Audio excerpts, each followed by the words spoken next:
We'd like to thank you for joining us for another episode of Looking to Jesus. My name is John Hines. I preach for the Church of Christ in North Ridgeville, Ohio. I am joined by Daniel Sanders, preacher for the Quail Valley Church of Christ in Batesville, Arkansas. Batesville, Arkansas. Daniel, how are you doing? I'm doing all right. Enjoying the nice weather down here. How about yourself? It's been pretty nice around here. Yeah. Yeah. Finally, your weather is what I've been getting since April. It's probably stifling hot where you are right now. Actually, it's only been a high of 77 for this week. Oh, that sounds stifling. Stifling.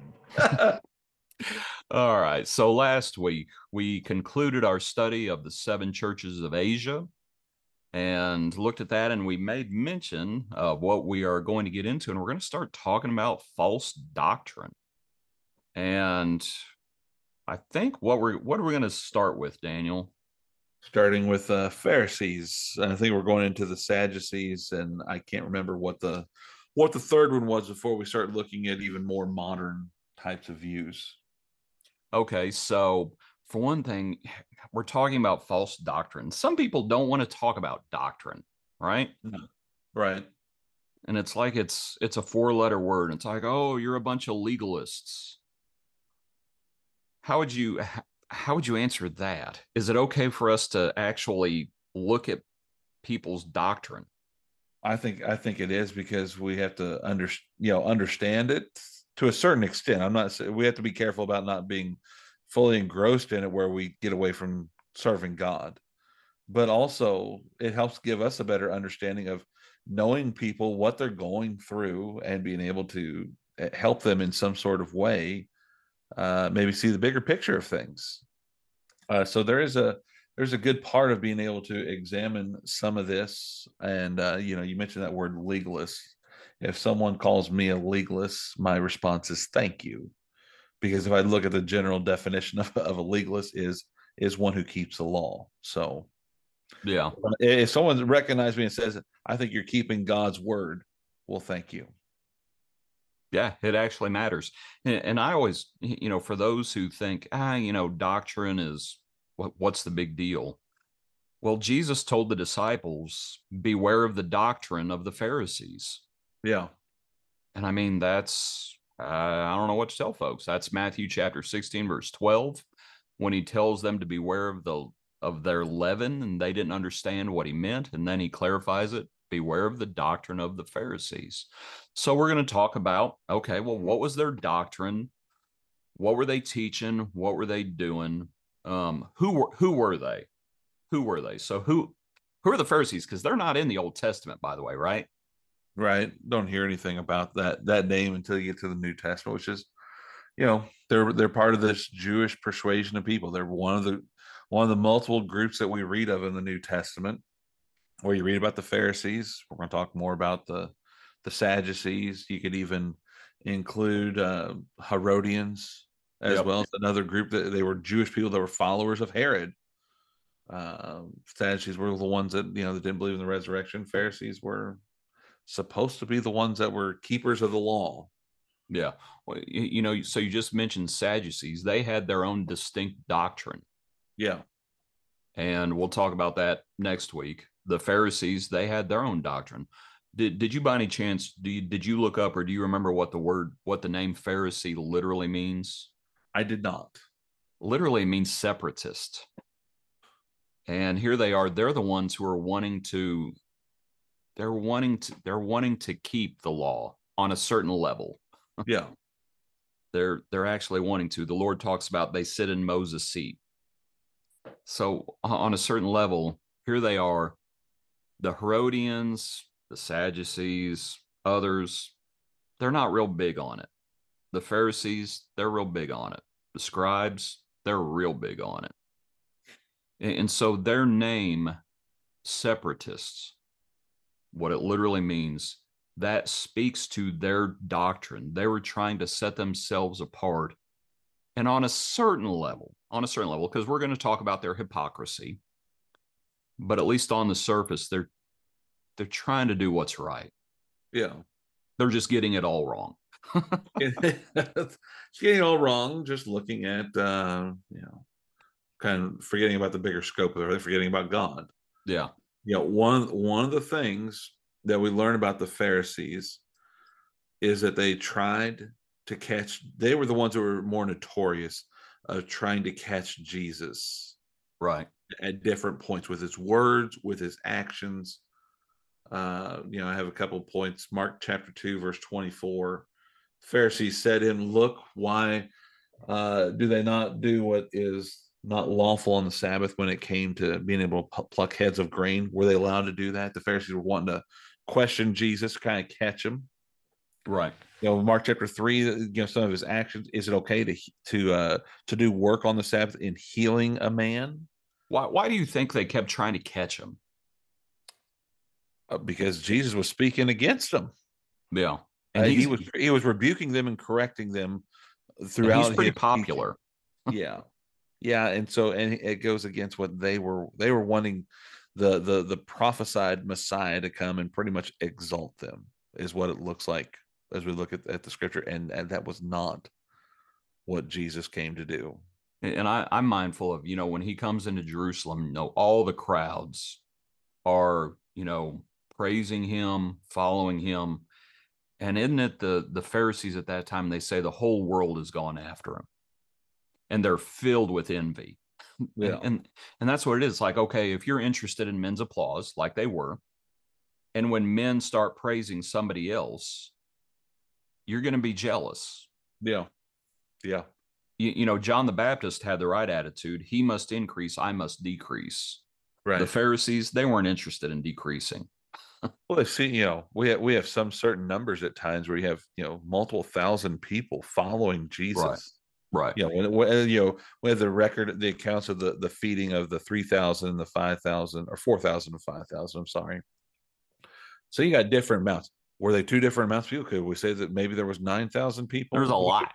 There's a there's a lot of people, and the Pharisees were not getting that type of reaction, Yeah. that type of thronging. They were, like you said, they were following Jesus, and so they were trying to catch him at his words. And, well, if this guy Right. is the Messiah, why is he doing these things that are breaking the law, God's law? And we see Jesus begins to. And so I would say, why are they trying to catch him in his words? They're jealous, they're envious, Mm-hmm. and probably also they have some serious misunderstandings about what religion is. Yeah. On a certain level, I mean, because they have scripture, they have the old law, but then they start writing their traditions down. And that's, you have the Mishnah, you have other books, they have their volumes written down, Yeah.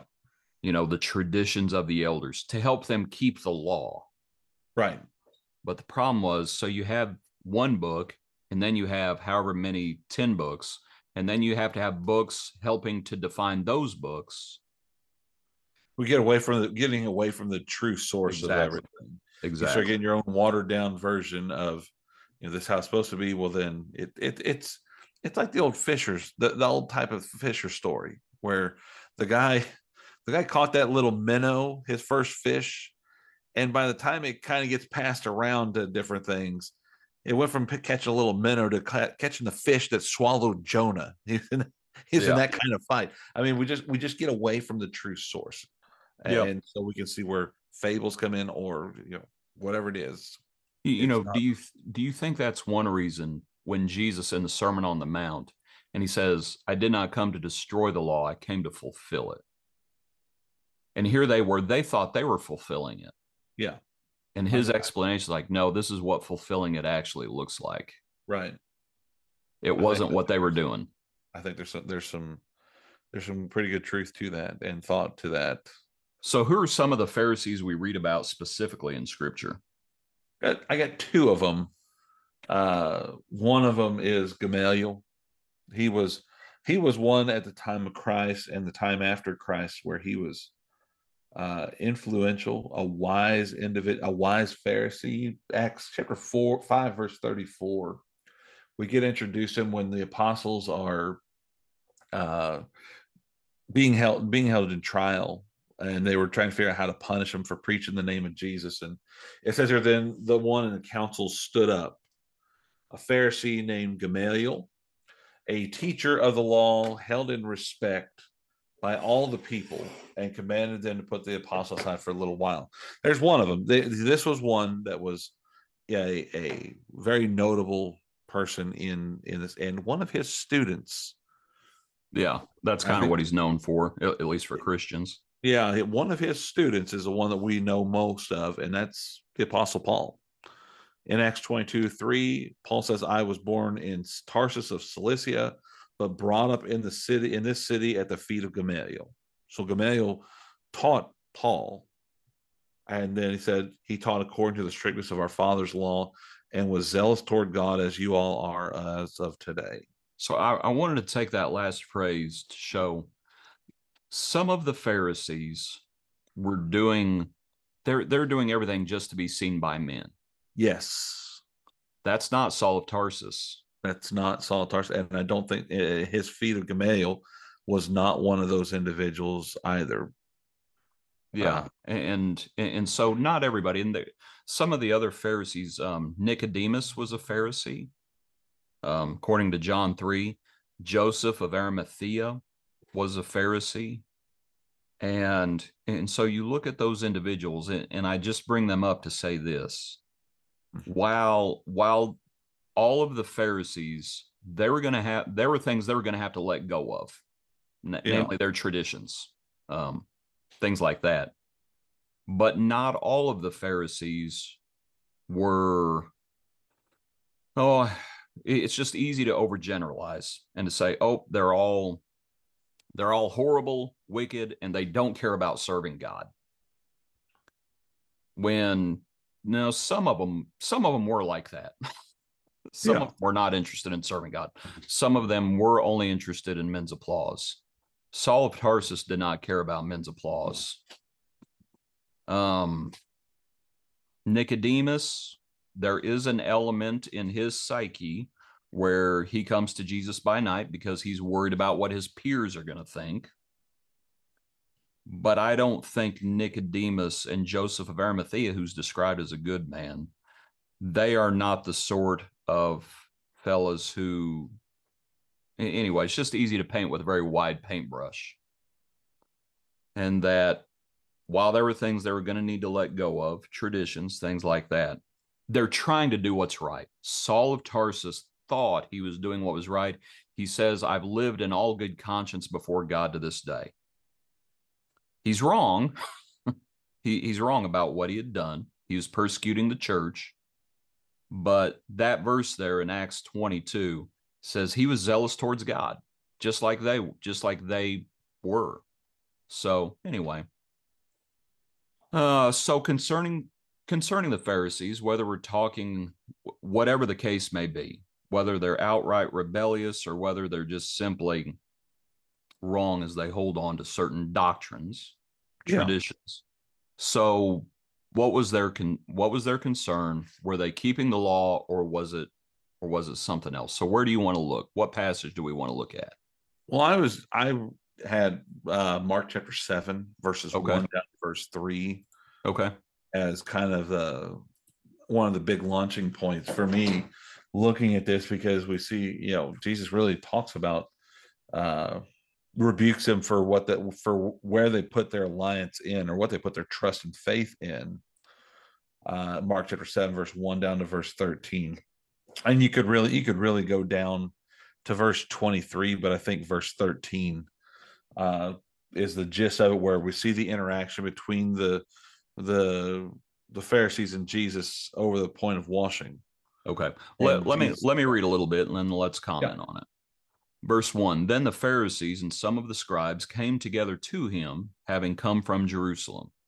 Now, when they saw some of his disciples eat bread with defiled, that is, with unwashed hands, they found fault. For the Pharisees and all the Jews do not eat unless they wash their hands in a special way, holding the tradition of the elders. So when they come from the marketplace, they do not eat unless they wash. And there are many other things which they have received and hold, like the washing of cups, pitchers, copper vessels, couches. And then the Pharisees and the scribes asked him, why do your disciples not walk according to the tradition of the elders, but eat bread with unwashed hands? What are they doing? If if this is the fight that they're wanting to go on, you kind of wonder, out of all the different things, all the beliefs that they had, and trying to catch Jesus at words. This is in Mark's account. This seems like this is the big fight. At least one of them. Yeah, in his time before his betrayal, this seems like one of the big ones of, we're going to And I, fight you over what, your disciples don't wash your hands properly. so what were they doing? What were the Pharisees doing? What were they teaching? They were teaching a tradition that they had a ritual to wash their hands. It wasn't, I don't think, when you look at this, it's not the fact that the disciples were not washing their hands. It was, verse 1 and verse 2, uh and well, really verse 1 through 3. When I saw some of the disciples eat bread with defiled, his unwashed hands, they found fault, because they had their own way, their own tradition of needing to wash their hands. And this is not in the law. No. And so I think we need to recognize that this is not in scripture. This is, it's like, where does faith come from? Faith comes by hearing, and hearing by the word of God. This did not come from the word of God. This came from, and it's out of their own mouth, the tradition of the elders. Their own custom, their own tradition. I mean, we understand, Paul spoke about it over in Romans, about how, we're to follow different customs when we're in different areas from time to time. But this is not one of those things. This is Yeah, not one of those moments of, we're binding. What they were right. doing was, they were binding this as laws. You were pointing out This was not their just own tradition. culture. This Yeah, this was, was not just thou culture. shalt do this. This was basically, we say it because this is what we, quote unquote, this is what God has said, even though it Yeah. was not. Yeah. They had to wash their hand. The way they were to wash it was going from, the hand to the ankle, or to the, not to the ankle. Boy, that'd be a washing. hand to the elbow. Yeah. And then even then, it was still not enough. This is where it was coming in. They'd even have to sometimes wash, with some of their tradition was going from feet to ankles as well, before they ate, Yeah. before they would go and do any different types of. Now we see that practice being held out in different religions today, and some of this tradition has been carried on in even today's modern world, of this Right. idea of this washing that the Pharisees were trying to charge and trying to bind. Now let's say this. Jesus also he washed the disciples' feet. That was not a ritualistic foot washing. Right. When he's at a certain Pharisee's house, he says, you gave me no water for my feet. He was not looking for ritualism. He was looking for hospitality, frankly. Yeah. And so this is not hospitality. This is ritualism. This was Yeah. religious ritualism that was not from scripture, from their own traditions. Not to get on I don't want to take too much time on this. The first miracle Jesus did was the changing of water to wine. Yes. I always like to make the point, they run out of wine. At that point, when they ran out of wine, they had the empty vessels the wine was in. Jesus does not use those empty vessels. He uses the pots that were used for the Jews' purification. And I always like to make the point as an application. Jesus takes their ritualistic traditions that were not from the law, and he changes it, and he does something different. And it's like, and that's what he does. And it's like, no, this is not true religion. Yeah. Like it's like, no, leave those things behind. Leave those things behind. But the Pharisees, they were fault finders. They see, and I wonder, to your point you mentioned a minute ago, this is like a big deal to them. When Jesus would heal on the Sabbath, it was a big deal. Yeah. Well, but Sabbaths only came around once a week. But the washing of the hands and the washing of the feet, oh, that was every day. Yeah. That was Yeah. every day. That was every meal. Before you eat, you got to go through the ritual, and they're fault finders. And in Matthew's account, Matthew 23, when the Lord condemns them, here they are in their fault finders, but they neglect the weightier matters of the law. They're so worried about this, and yet the Lord says they neglected faith, justice, and mercy. They neglected mercy. They're fault finders. I Yeah. was while we were preparing for this, Daniel, I was going through Matthew 23 or Matthew 23 as well as the Sermon on the Mount, and just trying to connect some of the dots. And concerning their fault finding, I also included what they were teaching about marriage. That, oh, whoever divorces his wife, just give a certificate. Yeah. And it's like, if you find any fault with your wife, just divorce her, just put her away. They're fault finders. They have no mercy. Right. And here they are, and they see the Lord's disciples not washing their hands, and they're like, oh, that's bad. That's bad. Yeah. And they are just fault finders. That's what they are. That's their doctrine. And they're not using God's word to find fault. That's No. Not only do we see that, this idea of washing their hands, but then the detail that Mark goes on there in verse 4 and 5. They didn't just stop there. they're washing everything. They're washing everything. They're washing the cups, pitchers, copper vessels, and couches. Interesting note with some of the commentary here is that their idea of washing was the same word that we use as baptism. Yeah, they're immersing them.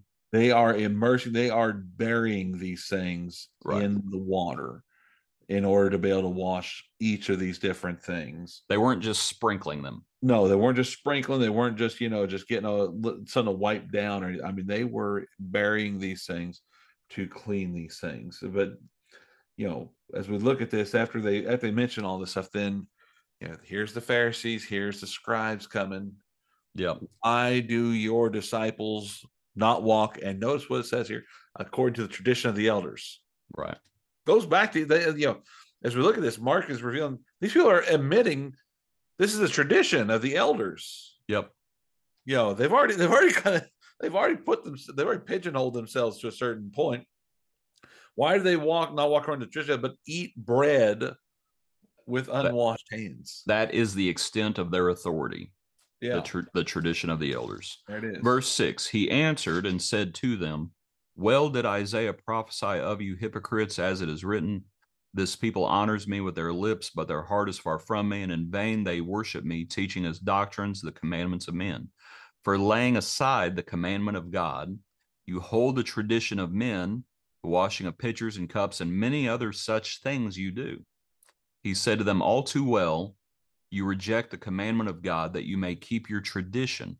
For Moses said, and let's pause there and deal with those. You want me to read on, or you want me to stop there? I'd say let's stop there just for a moment. Okay. Because he goes into another concern with this, right. with this idea of tradition. Another example of them ignoring God's law. Yeah. Their traditions. So he quotes from Isaiah. Yeah. And it's like, this has been prophesied. This is what was prophesied.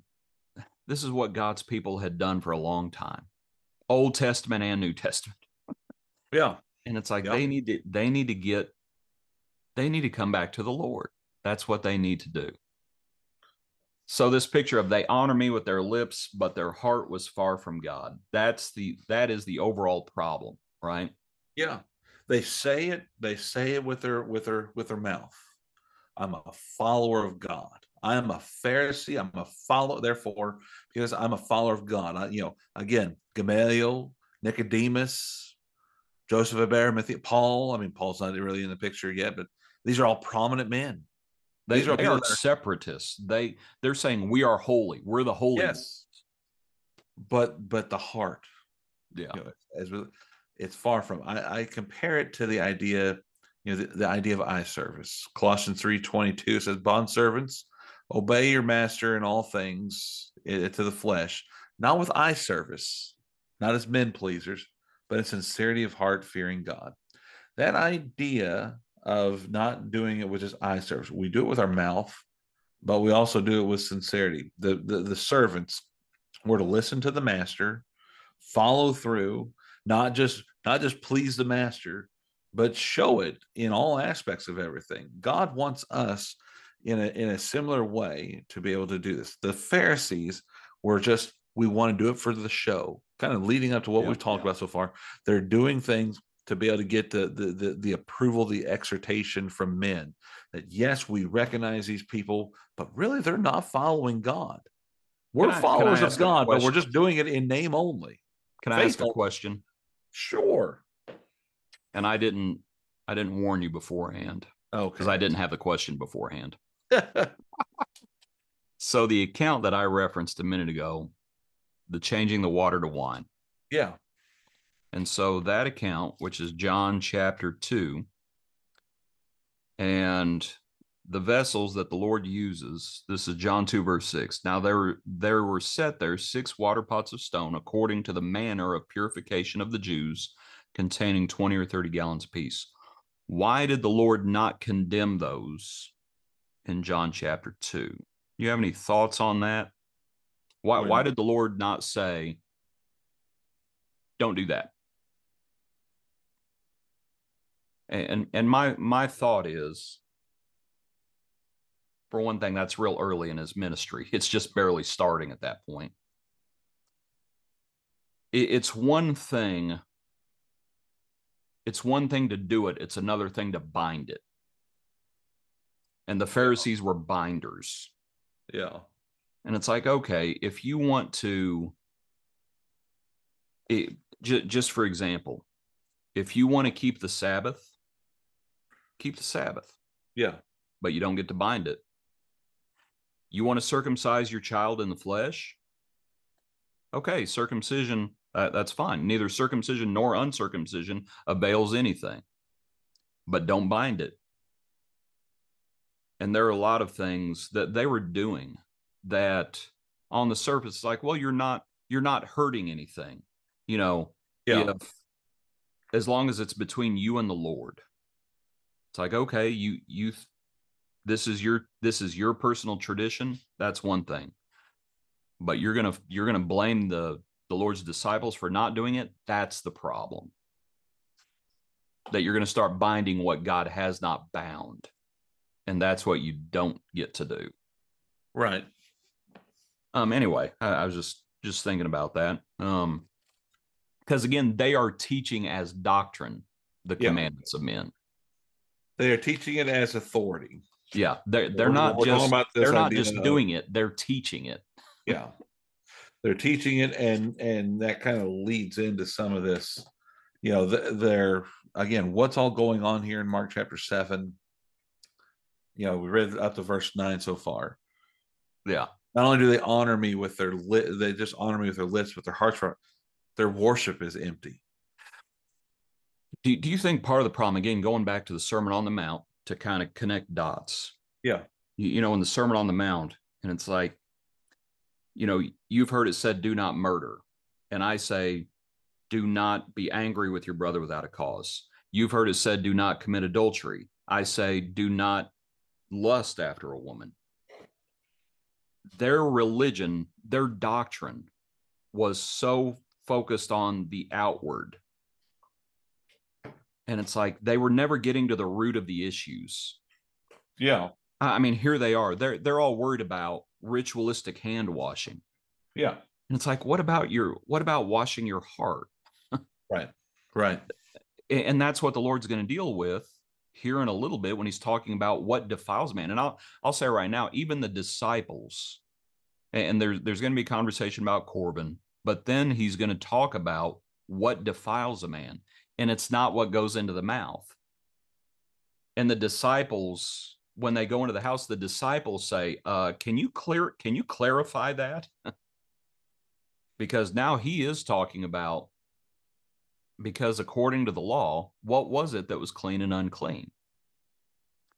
And I mean, when you're talking about the meats, okay, that would seemingly conflict with the law, the old law, right? Yeah. But what the Lord is saying is you need to understand what the shadow was pointing to. That it's not what goes into the mouth that defiles a man, it's what comes out. The Right. Pharisees, all they were concerned with was what goes in. Yeah.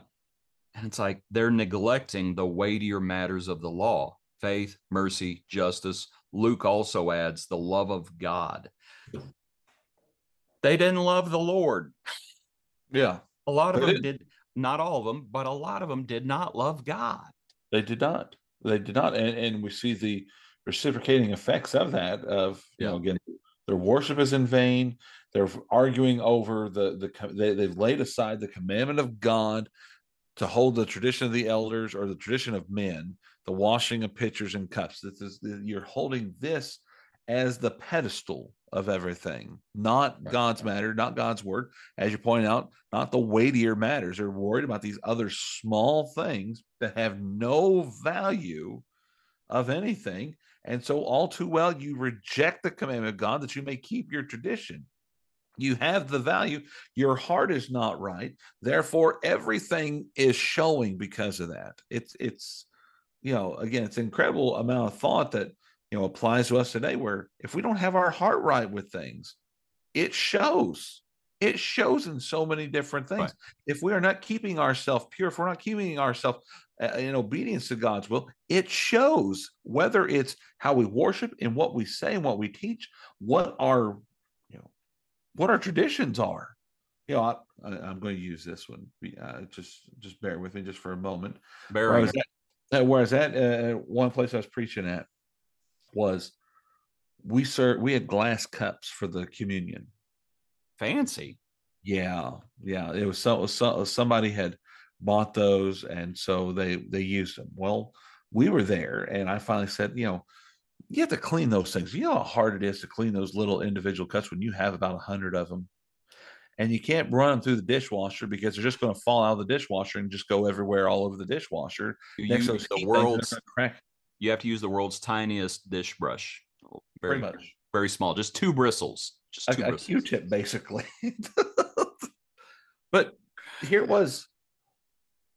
I had made a suggestion. Well, why don't we use, I said, well, let's get away from let's use something disposable.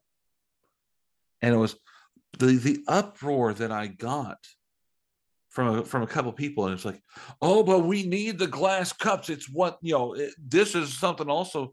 They use real cups. They didn't use plastic back then. I'm like, does it really matter what the vessel is?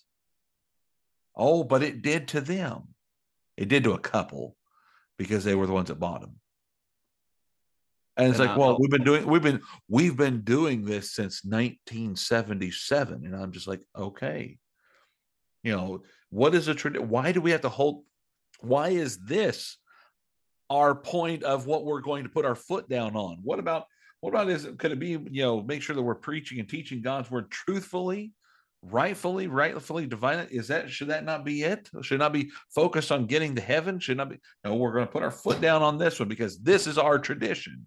It's the same thing as what's going on with these Pharisees here, that they're putting their foot down on the washing of pitcher cups, and they've rejected God's commandment. When I finally said something about, what about the Lord's Supper? Is it not? Are we to partake of the Lord's Supper? Does it matter what the vessel is in? Couldn't get an answer out of it. concerning the Pharisees, this is Matthew 23 at Yeah. verse 25. Woe to you, scribes and Pharisees, hypocrites! You cleanse the outside of the cup and dish, but inside they are full of extortion and self-indulgence. Blind Pharisees. And then listen to what he says. First, cleanse the inside of the cup and the dish, that the outside of them may be clean also. Yeah. So again, it wasn't necessarily they're binding what God has not bound. Yes. And concerning their cleansing, they don't understand what really needs to be cleansed. And I was just thinking as you're speaking, what's crazy about this to me, we're in our adult class, we're in John chapter 1 right now.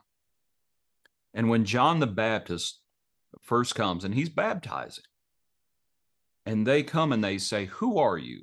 And they say, and they think he's either the Christ or Elijah or the prophet. But then their follow-up question is, why then do you baptize if you are not the Christ or Elijah? They were expecting the Messiah to be baptizing.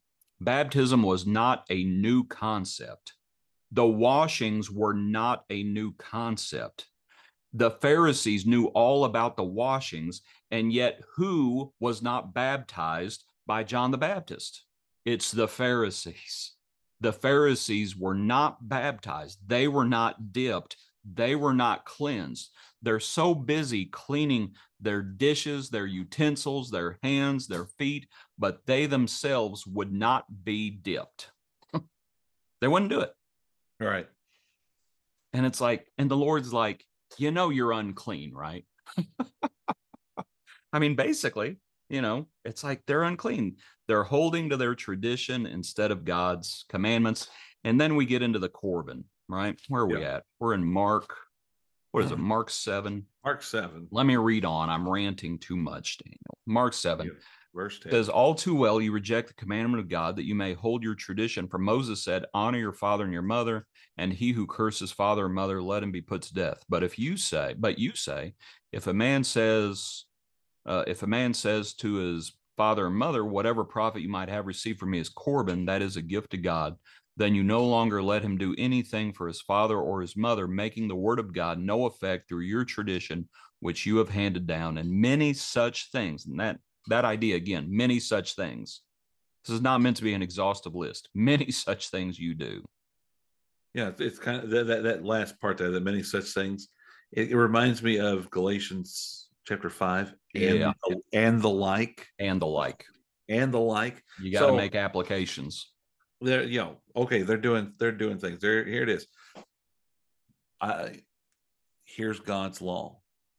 It's within the commandments. Now, what are the Pharisees supposed to be known for?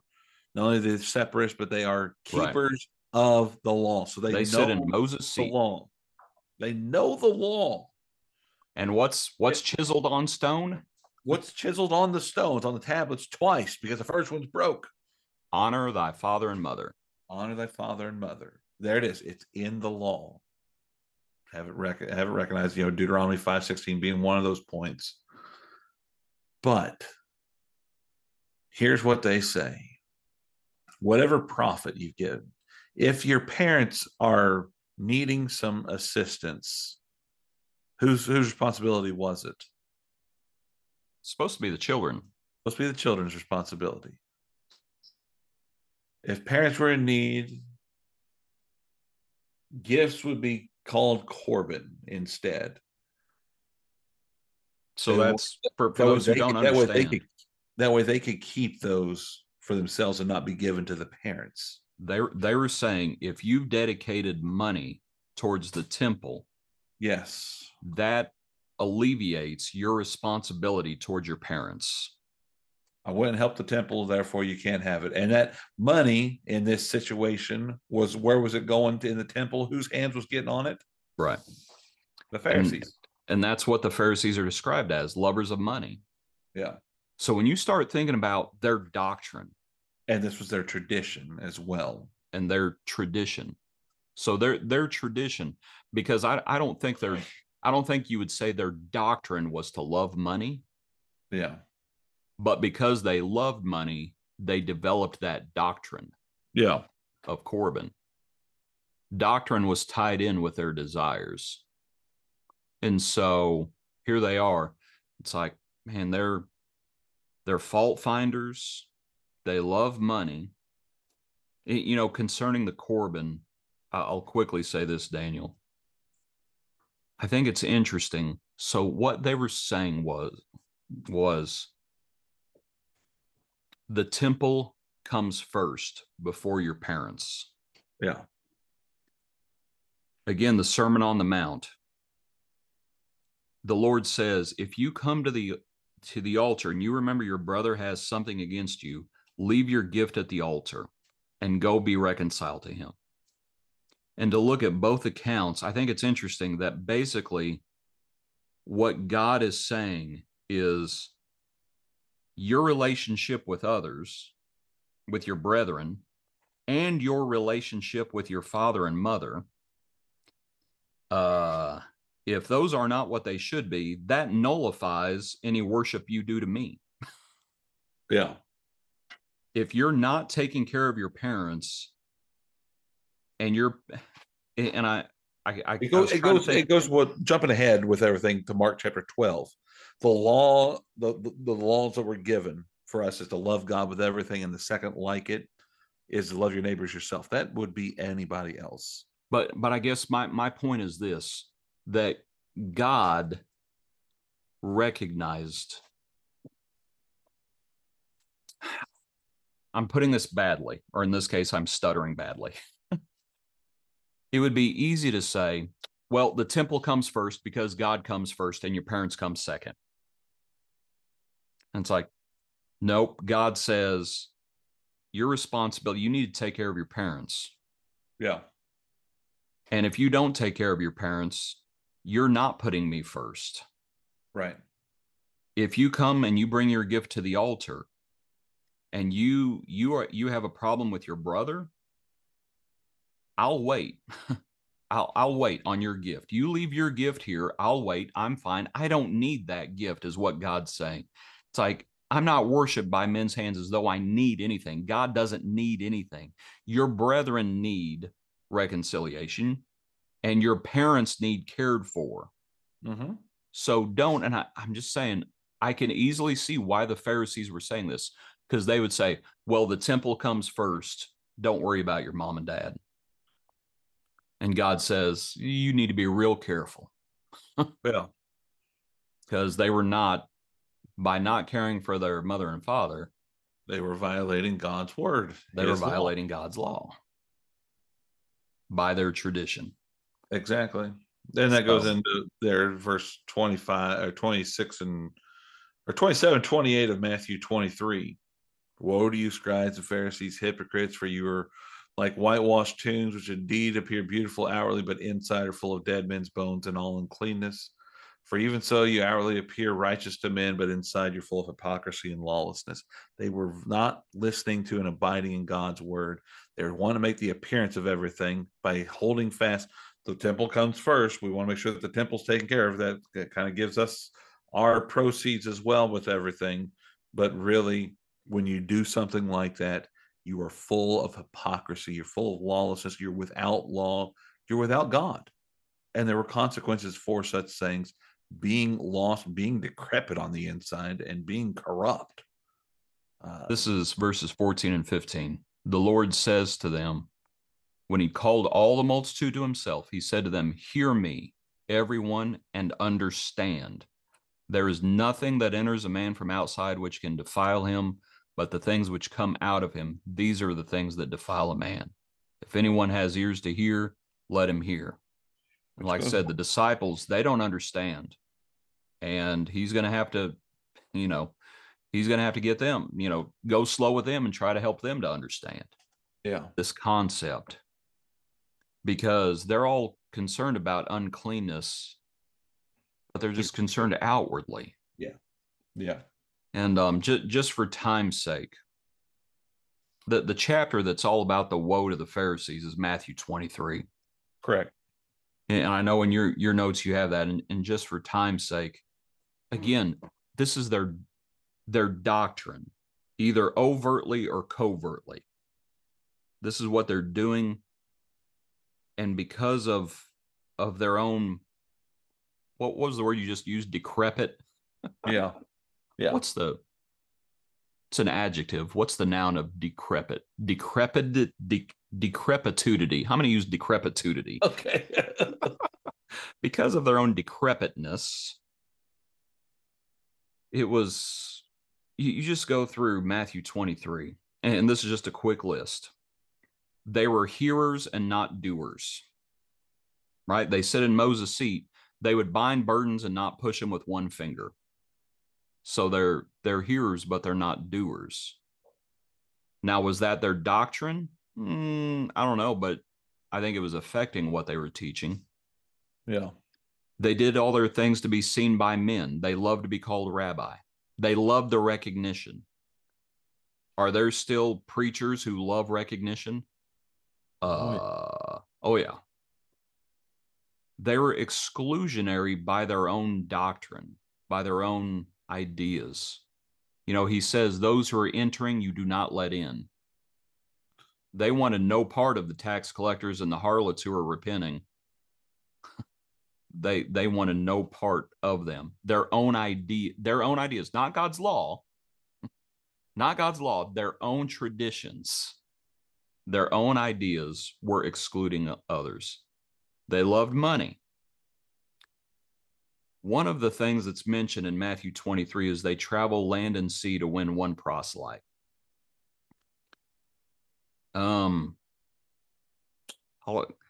There, it's real easy to. What they were saying was, look at our converts.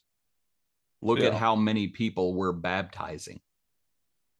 That's kind of what they were doing. Right. They were extremely ethically challenged. You can read about that in Matthew 23. You know, they were saying whoever swears by the temple, it's one thing, but whoever swears by the gold of the temple, it's something else. It's like, you guys are delusional. They outwardly,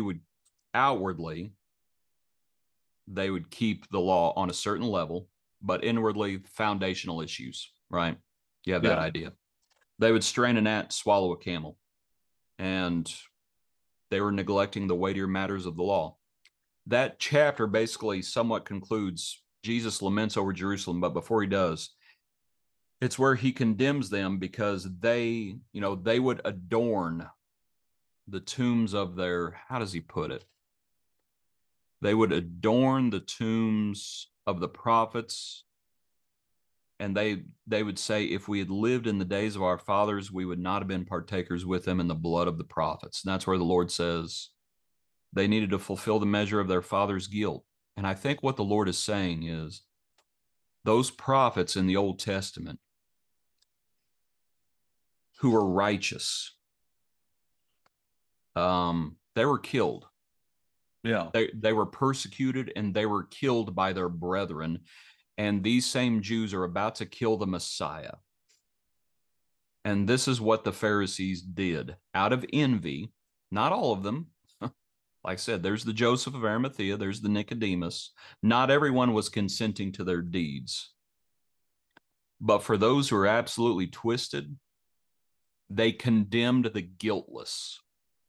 And guess what? That's what Mark 7's about. They are condemning the guiltless, the fault finders, and that's what they're doing. They do it here. They do it when the disciples are plucking the heads of wheat. That's where the Lord uses that phrase. They've condemned the guiltless because of their own traditions, because of their own ideas and decrepitude. They are condemning those who are not breaking the Lord's law. End rant. There you go. But that's what they're doing, right? Because of their traditions, they're condemning the guiltless. Yeah. So anyway, so they're in Matthew 7. They needed to understand there's an outward cleansing, there's an inward. And when the Lord speaks about it, it's not what goes into a man's, not what goes into a stomach, it's what comes out. Yeah. And we see what was coming out of these Pharisees. One good. Yeah. And You got anything else, Daniel? their way of being able to resolve this is they got to stop the hypocrisy.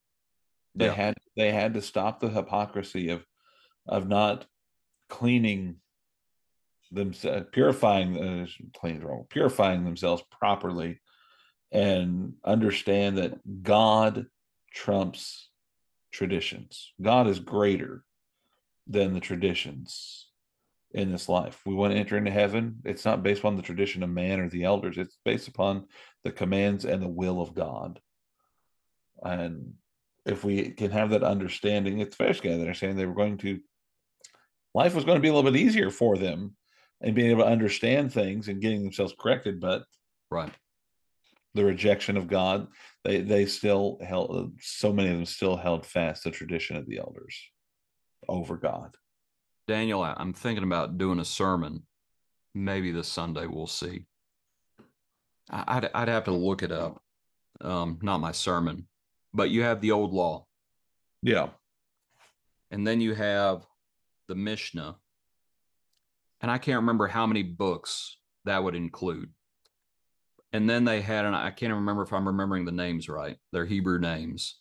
Then you have other books. So you have the books of the traditions written down, and it was a multi-volume set.